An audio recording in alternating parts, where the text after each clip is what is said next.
Today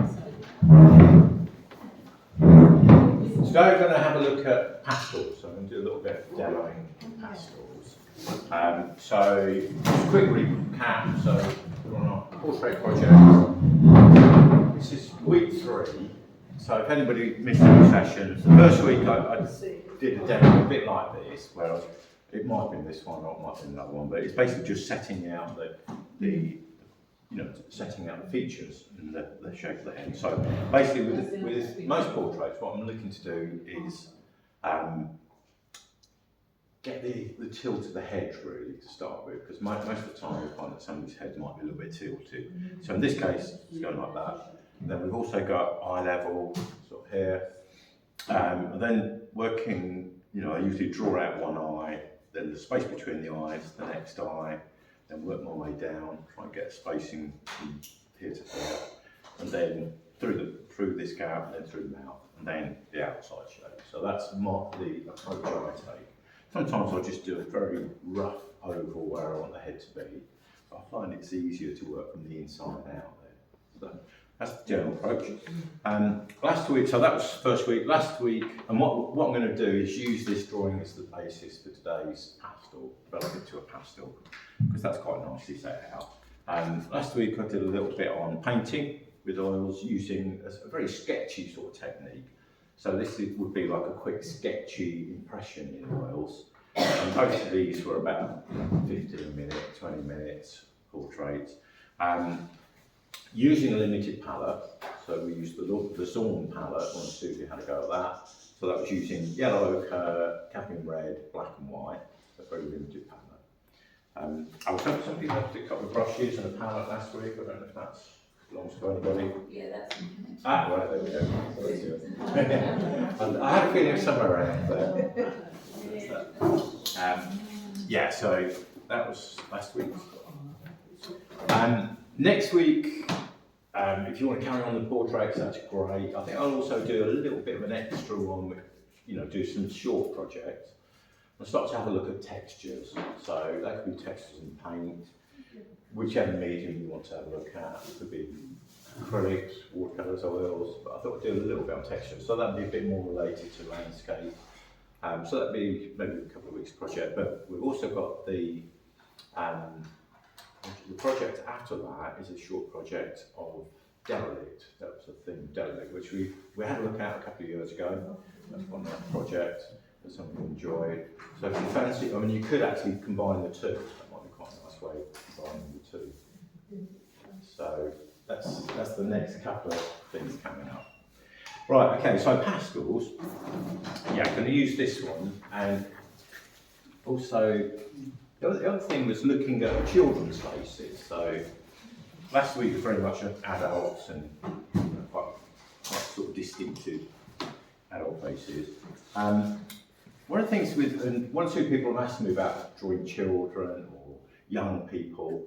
Obviously you've got much smoother skins to contend with, so there won't be the strong wrinkles, and sometimes you get a little bit of shadow under the eyes, but it won't be like bags and things like that. The other thing is proportions, and I think with children you'll find that the eyes, the nose and the mouth are a lot, this sort of proportion is a lot more condensed. So they tend to have a bit kind of rounder heads, and as we grow up, things stretch out a bit more.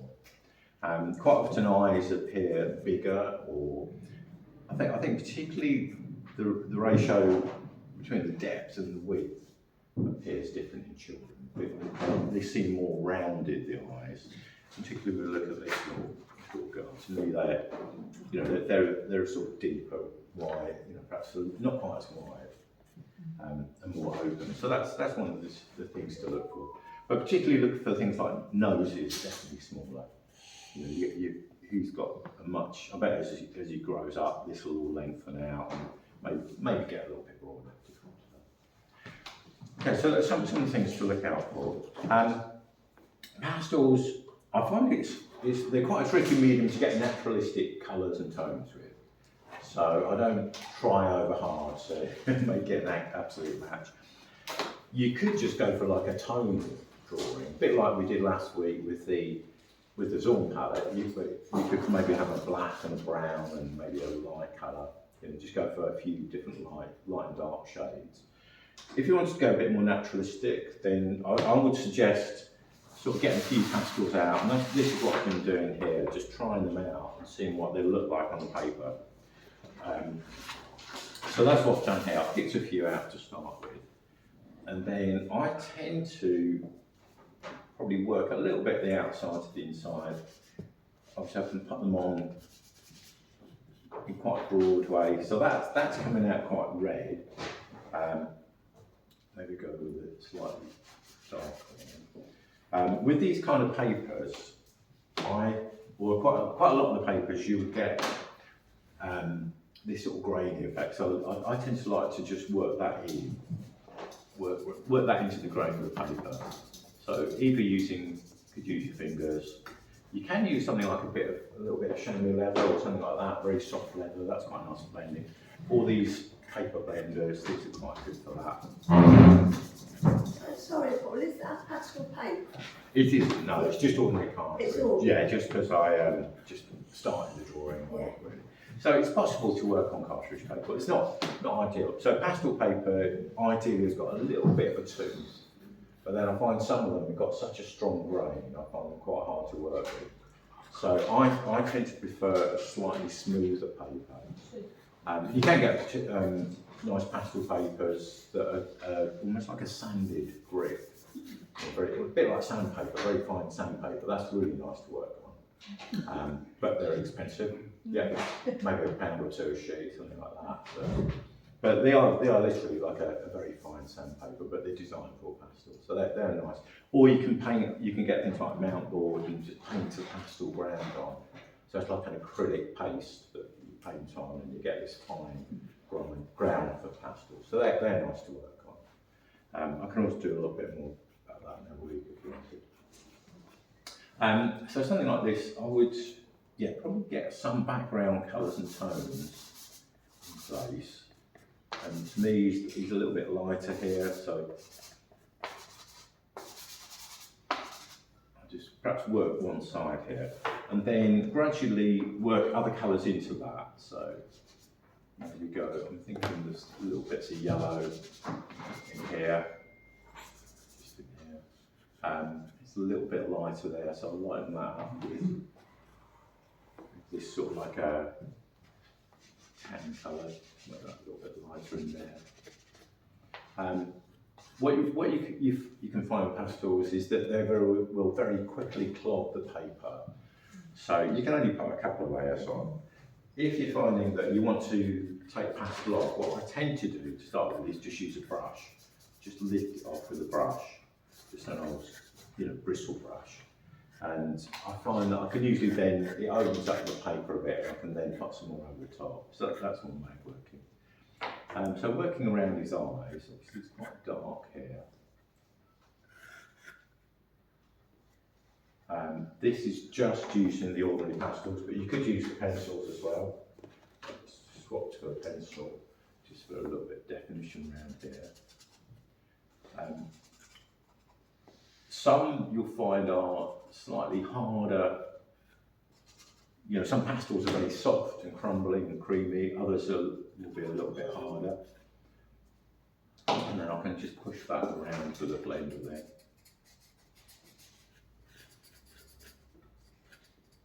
That's a little bit of slightly lighter brown shadow under here. And there are some slightly lighter marks. Some people might like to make it a very fine, smooth blend. Other people like to leave a few pastel marks. And I quite like to see, a few marks. I don't necessarily want them all completely smoothed out. Lighter there.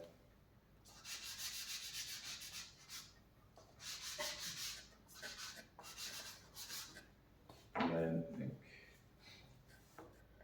I'm wondering about maybe some purples and blues.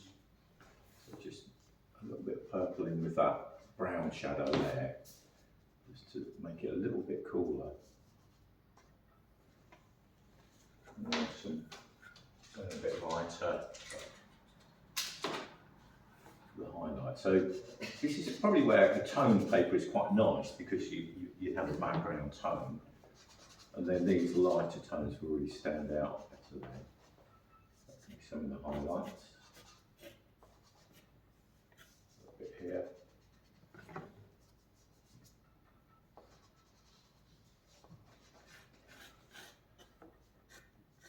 Some highlights in here.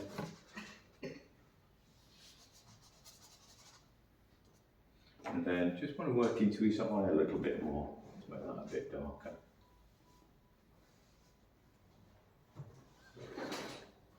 Brown, black. I'll use the pencil as well, just soften that out a little bit.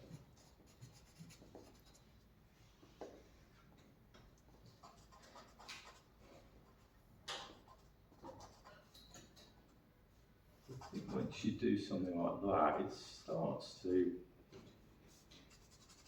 take on some of the characteristics, or a bit more of the characteristics. I find it's useful just having a couple of these pencils for definition, and then these sort of pastels are nice for just blocking in big areas.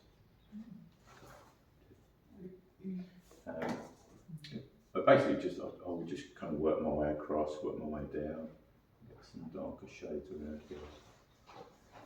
And it's being prepared to layer them, layer one colour over another. A little bit of this lighter. And then just soften that out a little bit.